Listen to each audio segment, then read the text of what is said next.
Welcome back, Motorheads. This is Project Car Finds on Facebook Marketplace. First, got a 1965 Chrysler for $1,950. I absolutely think this little Chrysler here will make somebody want a hellacious little project car.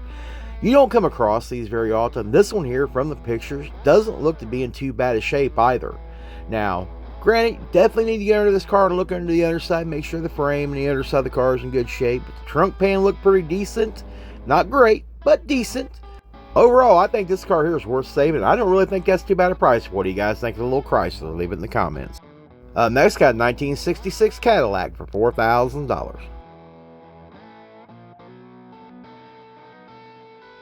I think this one here makes somebody else a great project car. I'm not gonna lie, I'm digging the scallops on this old Cadillac, and if this is a runner, $4,000 probably isn't too terrible of an asking price. Now, I would try to get it cheaper so I could fix. I don't know what the hell they were thinking they were doing with that rear window, but what do you guys think of the price tag of this old Caddy? Next, got a 1974 Torino for $6,500.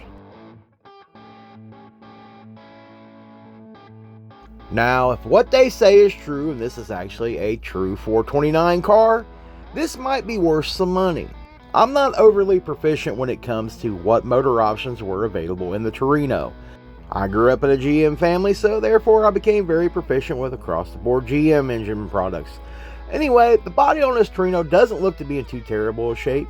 So if you're a Ford nut out there and you know a little bit more about these old Torinos, please share with the rest of us what you guys think these old Torinos are worth, especially with that motor option. Make sure to leave it down in the comments. Curious to know. Next, got a 1971 Plymouth Duster for $5,900.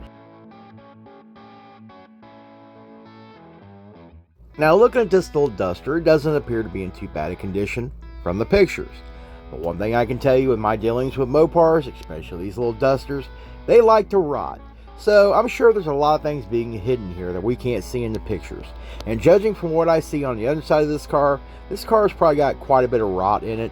It might be covered up. This is definitely a buyer beware. But from the pictures, I still think this car is worth saving. But I still don't think I would pay that kind of price tag. What do you guys think? Leave it in the comments. Next, got a 1951 Pontiac sedan delivery for $3,800. Now, most of you guys has been watching the channel for a while know I love these old Pontiacs, and I definitely love the old Pontiac sedan delivery. Me personally, I don't think that's too terrible of a price. The car looks to be moderately all there. There is some missing pieces, which is kind of to be expected, but overall, I think this one here is worth saving. I'd damn sure try to get it for a lot better price, but that's just me. Next, got a 1972 Buick Skylark for $2,500. Okay, now you are getting 2 for 1 here. Now, me personally, I don't think this is a bad deal at all. I like these 72 Skylarks. Can't help myself. Matter of fact, I used to have a pea green one just like that one right there. Maybe it's just me feeling a little bit nostalgic here, but I personally would try to save the green one there, and I don't think that's too terrible of a price. I really don't. I definitely think the green one is worth saving, and you're getting the blue in there, and I think from what we can see here in the pictures, there's damn near enough parts that we can pretty much save the green one using the parts off the blue one there.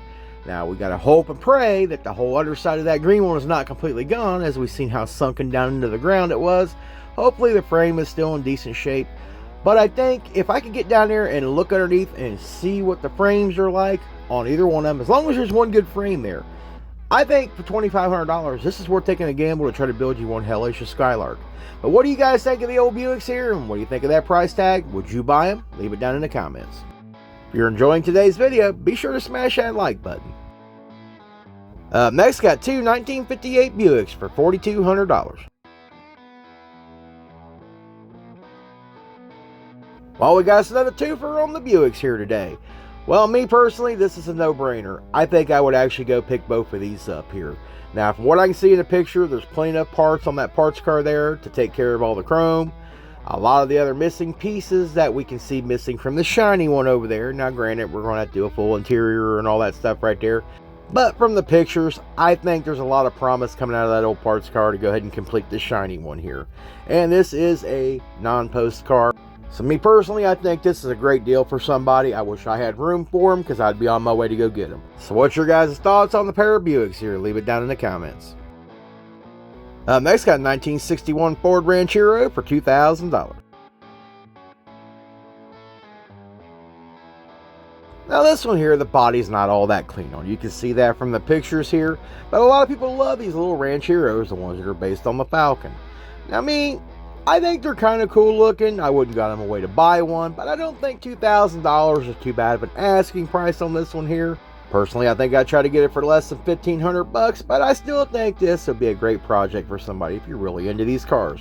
So what's your guys' thoughts and what do you think of that price tag? Leave it in the comments. Next got a 1972 Plymouth for $2,900. Now, even though this is not one of my favorites, I really don't care for these. I don't think they're that great of a looking car. Never have. There, I've said it. Mopar guys are going to come for me out of the woodwork. But, you know, it's just, hey, I'm entitled to my opinion, too. I don't like them. But, however, I know a lot of you guys like them. And I think that might be a fair price for somebody who's looking for something like this to restore. I think it's a little bit on the rough side, but I still think the car is salvageable. Now, I think I would try to get it for a lot less than $2,900. But then again, I'm a cheapskate. Next got 1972 Ford for $4,500. Now this one here, if you wanted to take this thing home and paint it brown and start calling yourself Gator McClusky, you found the perfect car. And you know, honestly, just because of that, that's the only reason I even got this car on my radar, to be honest. And you know, they were actually good riding cars. My uncle had one of these things way back in the day. It rode good. Ugly as hell, if you ask my personal opinion. But overall, it was a good riding car. And would actually get out of its own damn way. Now, the interior of this car actually looks to be in really good shape. And like I said, if you want to do the throwback, it's already got the white leather tires on it. Paint it brown on the outside, and you damn sure got you a Gator mobile. So what's your guys' thoughts on this Ford here? And what are your thoughts on that price tag? Leave it down in the comments. Next got a 1950 Ford for $4,500. Now this little 50 here, I believe would be a great project car for somebody, especially if you don't know how to do a lot of trick stuff like French and the lights. Somebody's already done that for you up front. It's really not that hard of a process. But I think at that price tag of $4,500, this is a great entry-level 50s cruiser for somebody that appears to be in fairly solid shape. Now that is judging from the pictures, you guys. So guys, we're going to introduce something new to the series here. It's called Show Me What You're Working On. So if you got a project car of your own and you want to share it with us and the rest of the world, be sure to send it over to MotorheadMisfitsYT@yahoo.com for your chance to have your vehicle showcased on the channel. Be sure to include photographs of your car and a brief description of what you're working on. And please put "My Project" in the subject line. Well, that's all I have for you today. If you liked today's video, be sure to smash that like button, consider subscribing, and I'll see you guys in the next one.